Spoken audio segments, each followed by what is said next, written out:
Hi, ഇന്ന് ഞങ്ങളുടെ lunch പാൽക്കപ്പയും Kottayam style മീൻകറിയുമാണ്, Saman കറിയാണ്. അപ്പോൾ ഈസി ആയിട്ട് പാൽക്കപ്പ എങ്ങനെയാണ് ഉണ്ടാക്കുന്നതെന്നുള്ളൊരു വീഡിയോ ഞാൻ കാണിക്കാം ഇന്ന്. ഇതിനു വേണ്ടി ഞാൻ എടുത്തേക്കുന്നത് ഒരു 1.5 കിലോ ഫ്രോസൺ കപ്പയാണ്. പിന്നെ ഒരു 10 ചുവന്നുള്ളി, 2 അല്ലി വെളുത്തുള്ളി, 4 കാന്താരി മുളക്, ഇത്രയുമാണ് ഇതിന് വേണ്ട ഇൻഗ്രീഡിയൻസ്. പിന്നെ കോക്കനട്ട് മിൽക്ക്. അതിന് ഞാനിവിടെ മാഗിയുടെ കോക്കനട്ട് മിൽക്ക് പൗഡറാണ് എടുത്തേക്കുന്നത്. 1.5 കിലോ കപ്പ കുക്കറിൽ വേവിച്ചതാണ്. അതൊരു വിസിൽ വരുന്നത് വരെ വേവിച്ച് ഊറ്റി വെച്ചിരുന്നതാണ്. അതൊരു പാനിലേക്ക് ഇട്ടു. അതിലേക്ക് നേരത്തെ എടുത്ത് വെച്ചിരുന്ന ഉള്ളിയും വെളുത്തുള്ളിയും കാന്താരി മുളക് ചതച്ചതും കൂടി ഇട്ടു. അതൊന്ന് നന്നായിട്ട് ഇനി ഉടച്ചു കൊടുക്കണം. അത് ഉടച്ച് കപ്പയിലേക്ക് ഇനി ചേർക്കേണ്ടത് കോക്കനട്ട് മിൽക്കാണ്. അപ്പം നിങ്ങൾ തേങ്ങയിൽ നിന്ന് 1-ാം പാലും 2-ാം പാലും എടുക്കുന്നവരാണെങ്കിൽ അത് ഒരുമിച്ച് മിക്സ് ചെയ്ത് ചേർത്താൽ മതിയാകും. ഇനി ഉടച്ച കപ്പയിലേക്ക് ഞാനിപ്പം 750 ml കോക്കനട്ട് മിൽക്ക് ചേർക്കുവാണ്. ഇത് മാഗിയുടെ കോക്കനട്ട് മിൽക്ക് വെള്ളത്തിൽ മിക്സ് ചെയ്തതാണ്. ഇതിപ്പം 1 കിലോ കപ്പയാണെങ്കിൽ നിങ്ങൾ 500 ml കോക്കനട്ട് മിൽക്ക് ചേർത്താൽ മതി.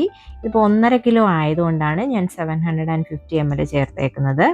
ഇതൊന്ന് മിക്സ് ചെയ്ത് ഇനി ഇതിനകത്തിലേക്ക് കുറച്ച് ഉപ്പ് ചേർക്കണം. നിങ്ങളുടെ പാകത്തിനുള്ള ഉപ്പ് ചേർക്കുക. ഞാനിവിടെ 2 ടീസ്പൂൺ ഉപ്പാണ് ചേർത്തേക്കുന്നത്.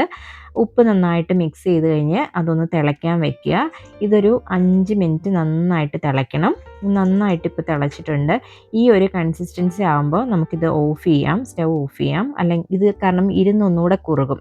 ഇനി അതിനകത്തിലേക്ക് ഒരു സ്പൂൺ വെളിച്ചെണ്ണയിൽ കടുക് താളിച്ച് ഒഴിക്കണം. കടുക് ഇട്ട് പൊട്ടിക്കഴിഞ്ഞപ്പോൾ അതിനകത്തിലേക്ക് ഒരു 4-5 വറ്റൽമുളക് കൂടെ ചേർത്തു. അതിനോടൊപ്പം തന്നെ ഒരു 5-6 ചുവന്നുള്ളി അരിഞ്ഞതും ചേർത്തിട്ടുണ്ട്. അതൊന്ന് മൂത്ത് വരുമ്പോഴേക്കും നമുക്കത് കപ്പയിലേക്ക് മിക്സ് ചെയ്യണം. എനിക്കിപ്പം വിൻ്റർ ആയതുകൊണ്ട് ഇവിടെ കറിവേപ്പില കിട്ടാൻ വളരെ പാടാണ്, ഫ്രഷ് കറിവേപ്പില. അതുകൊണ്ട് ഞാൻ നാട്ടിൽ നിന്ന് കൊണ്ടുവന്ന് വെച്ചേക്കുന്ന ഉണക്ക കറിവേപ്പില ഇതിനകത്തിലേക്ക് ചേർത്തേക്കുന്നത്.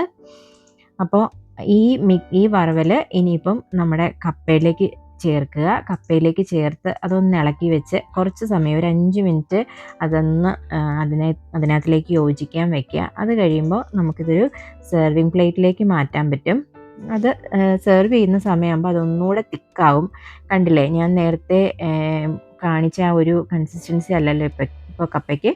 അതൊന്നുകൂടെ ഒന്ന് കുറുകിയിട്ടുണ്ട്. ഇനി ഇത് കുറച്ചുകൂടെ ഒന്ന് തിക്കാവും കുറച്ച് സമയം കഴിയുമ്പോൾ. അപ്പോൾ ഞാനതൊരു സെർവിങ് ബൗളിലേക്ക് മാറ്റാൻ പോവുകയാണ്. നിങ്ങൾക്ക് ഇന്നത്തെ എൻ്റെ പാൽക്കപ്പ ഇഷ്ടമായി എന്ന് വിചാരിക്കുന്നു. ഇത് ഈസി അല്ലേ ഉണ്ടാക്കാനായിട്ട്, വലിയ പാടൊന്നുമില്ല. അപ്പോൾ ഇന്നത്തെ എൻ്റെ ഈ വീഡിയോ ഇഷ്ടപ്പെട്ടെങ്കിൽ നിങ്ങൾ ലൈക്ക് ചെയ്യുക, ഷെയർ ചെയ്യുക, സബ്സ്ക്രൈബ് ചെയ്യുക. താങ്ക്